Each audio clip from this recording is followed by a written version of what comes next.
चुनाव के दौरान आए बजट में तत्कालीन फायदों को दरकिनार करते हुए आम बजट में भविष्य के भारत की बुलंद तस्वीर पर फोकस किया गया है। बजट में डिजिटलाइजेशन और शहरीकरण पर जोर है। वित्त मंत्री निर्मला सीतारमण ने बजट में डिजिटल इंडिया को बढ़ावा देने के लिए कई बड़े कदमों का ऐलान किया। उन्होंने एशिया की तीसरी सबसे बड़ी अर्थव्यवस्था में विकास को गति देने के लिए ढांचागत विकास पर ज्यादा ध्यान दिया है। 3 साल में 400 नई वंदे भारत ट्रेन चलाएंगी, जबकि प्रधानमंत्री आवास योजना के तहत 1 साल में 80 लाख मकान बनाए जाएंगे। इसी साल देश में 25,000 किलोमीटर लंबी सड़कें भी बनेंगी। एक बड़ा फैसला यह है कि क्रिप्टो करेंसी और दूसरे वर्चुअल एसेट्स से होने वाली कमाई पर अब 30% टैक्स लगेगा। इनके हर ट्रांजैक्शन पर 1% TDS भी कटेगा। RBI इस साल डिजिटल करेंसी जारी करेगी। इसी साल 5G इंटरनेट सेवा भी शुरू हो जाएगी। आइए देखते हैं बजट में और क्या क्या है। डिजिटल करेंसी के ट्रांसफर और गिफ्ट पर 30% टैक्स। गेमिंग एनिमेशन के लिए प्रमोशन टैक्स फोर्स। ई पासपोर्ट चिप आधारित घर बैठे मिलेगी मंजूरी। ऑनलाइन शिक्षा के लिए डिजिटल यूनिवर्सिटी। PM ई विद्या के 200 चैनल शुरू किए जाएंगे। डिजिटल हेल्थ सर्विस के लिए बनेगा इकोसिस्टम। केन बेतवा के साथ 5 और नदियों को जोड़ने की मंजूरी। अगले 3 साल में 400 वंदे भारत ट्रेन चलाने की योजना।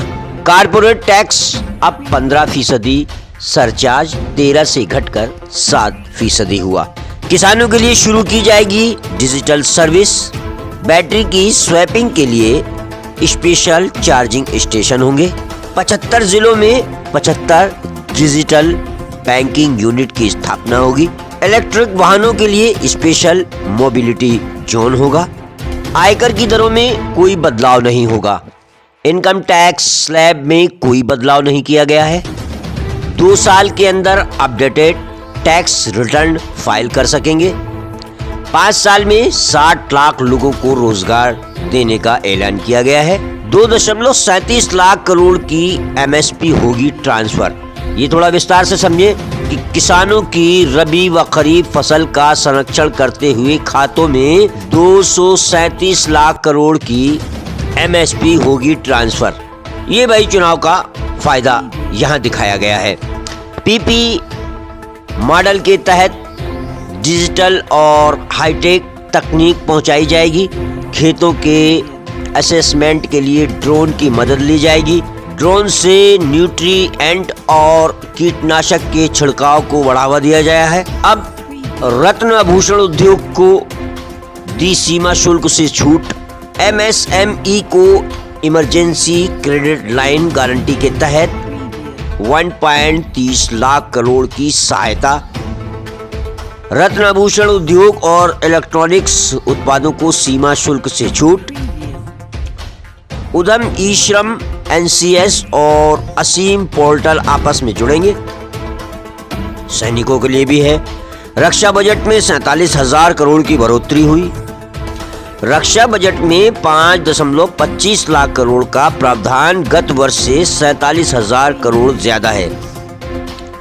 डिफेंस सेक्टर में घरेलू कंपनियों के लिए 68% आरक्षण। निजी उद्योगों को सैन्य प्लेटफॉर्म व उपकरणों के लिए प्रोत्साहित करेंगे। कर्मचारियों के लिए भी दिया है भाई बजट में। कर्मचारियों के लिए है कि NPS में टैक्स कटौती की सीमा बढ़ी। अब इसको विस्तार से समझें कि NPS में नियोक्ता के योगदान के लिए कटौती राज्य सरकार के कर्मियों के लिए 14% की गई है। केंद्रीय कर्मचारियों को 14% की टैक्स डिडक्शन लिमिट का फायदा मिल रहा है। इससे राज्य व केंद्र के कर्मचारियों के बीच समानता आएगी। अब ये भी देख लें कि क्या इस बजट में सस्ता हुआ है और क्या महंगा हुआ है। सबसे पहले देखें कि क्या सस्ता हुआ है।